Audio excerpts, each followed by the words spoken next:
Hi guys, magandang buhay sa lahat. Kamusta po kayo?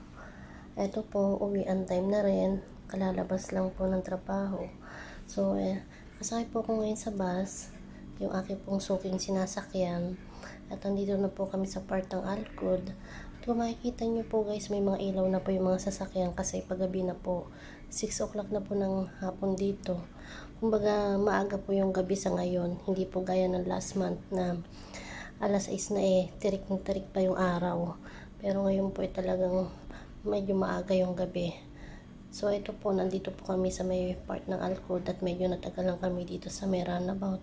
Kasi nga po, uwian time at dahil na rin po siguro yung mga lokal na iba, palabas po. Lumalabas po kasi ng bahay, na namamasyal, kumakain sa labas. At yung iba naman mag-grocery, ganun. Kaya nagkukos po talaga ng traffic. So, ayan po. Papunta na kami ng Alcod po, sa kabilang part po, papunta ng Mawala. So, ayan guys. Dito na kami sa kabila ng runabout. So, diretso lang po itong kalsada na to. At sa unahan po nito is Mawala na po. Ayan po guys, kung makikita nyo yung mga building dito sa Oman.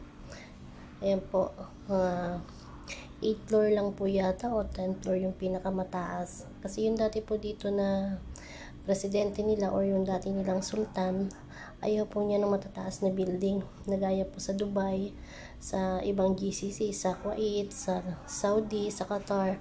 Makikita nyo naman po yung pinaka-city nila. Ang gaganda ng mga building nila.